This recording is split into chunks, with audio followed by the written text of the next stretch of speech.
El carácter de los malvinenses y su relación con Argentina puede ser explicada a través de la saga de los Peck, de James y Terry Peck, dos malvinenses que tuvieron una relación muy cercana con los argentinos continentales. Terry Peck era un malvinense que en su momento tuvo su primer contacto con los argentinos en 1966 cuando fue secuestrado por Dardo Cabo y su grupo, un grupo de jóvenes que secuestraron un avión de aerolíneas y lo desviaron a Malvinas, plantaron unas banderas, secuestraron a los malvinenses y bueno, nada, entre ellos estaba Terry Peck. Pasó el tiempo, Terry Peck se convirtió en uno de los jefes de policía de las islas y cuando llegó el 2 de abril de 1982, nada, no tomó muy bien la llegada de los argentinos y lo primero que hizo fue agarrar un caño. Agarró un caño, le metió una cámara adentro y salió a caminar con su cámara escondida en un caño para fotografiar las posiciones argentinas en Puerto Argentino. Recopiló todas estas fotos hasta que llegó el momento en que el jefe de la policía militar argentina en las islas, Patricio Dowling, se dio cuenta que Terry Peck estaba en algo raro. Cuando lo fue a detener, Terry Peck agarró su arma, se montó en su motocicleta y se fue al interior de las islas. Estuvo vagando hasta el 21 de mayo. En el medio nada, tuvo que sobrevivir viviendo en casas abandonadas, a veces bueno, encontró refugio en la casa de una malvinense de apellido Morrison, que le dio el primer baño caliente que se dio en muchos días y de ahí le quedó el apodo de patito de goma, así le llamaban en inglés los malvinenses. Y Terry Peck hizo lo imposible para llegar hasta la bahía de San Carlos enterado que ahí estaban los ingleses. Cuando llegó, les entregó las fotos y estuvo 3 días dando información sobre las posiciones argentinas. Pero esto no fue suficiente. Él quería echar a los argentinos, quería contribuir con los ingleses y lo primero que hizo fue organizar a la gente del interior de las islas para que le dieran todos los vehículos que tuvieran para mover a los soldados ingleses en su marcha hacia Goose Green y luego hacia la capital de las islas. No contento con esto, se ofreció a cargar un arma y hizo de explorador. Ayudó a los ingleses a tomar los caminos más cortos que había para a veces rodear las posiciones argentinas por caminos secretos que solamente los malvinenses conocían. Y tan cercano fue su contacto con las tropas inglesas que cuando llegó el combate de Monte London fue parte de la primera fila de ataque. Él mismo, en vez de quedarse contento con llevar a las tropas inglesas, encabezaba los ataques y disparó contra las tropas argentinas y por eso tuvo el privilegio de ser uno de los primeros en desfilar en esa marcha triunfal que hicieron los vencedores sobre Puerto Argentino.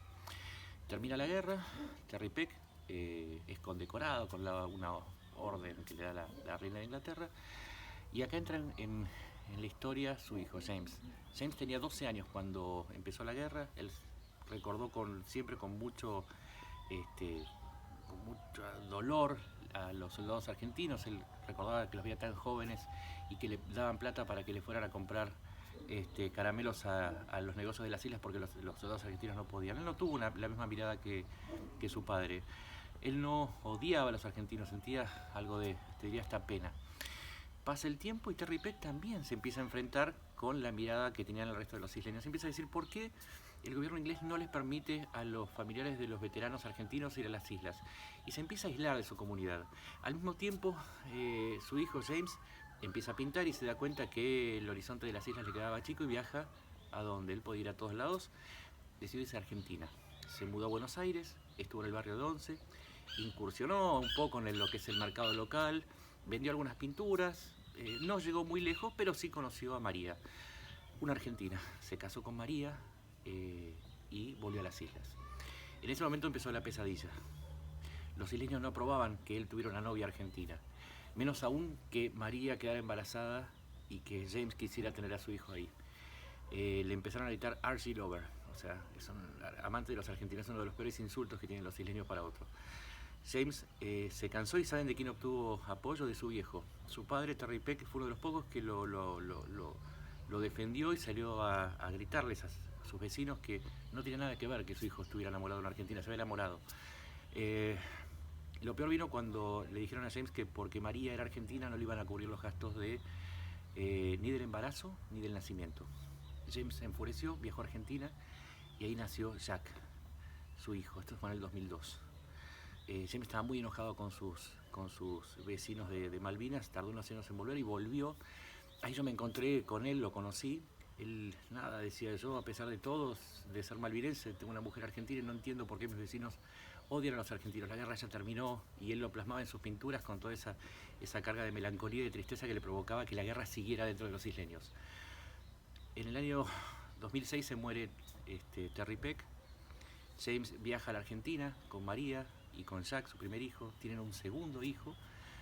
Yo nunca más supe de él, hasta que en el año 2012, creo que fue, lo veo en la televisión con la expresidente Cristina Kirchner, con su documento nacional de identidad, en un acto que sucedió el 14 de junio, justo el día en que en las islas se celebra la derrota argentina. 14 de junio de 2012 él recibió ese documento y no supe más de él hasta que en 2015 me entero que estaba de nuevo en Malvinas, separado de María, y que había quemado su documento, mientras decía que el gobierno argentino lo había usado para hacer propaganda. Y es así como James volvió a las islas, volvió a ser un malvinense, y en esta historia se mezcla toda la gama posible de sentimientos de los malvinenses. Pueden odiar a la Argentina, pueden amar a la Argentina, pueden sentir pena, pueden sentir bronca, pueden sentir todo lo que sea. Pero en los PEC está todo. Esa es la historia de los malvinenses que no conocemos y que siempre dejamos fuera de la ecuación cuando tratamos de explicar a las Islas Malvinas.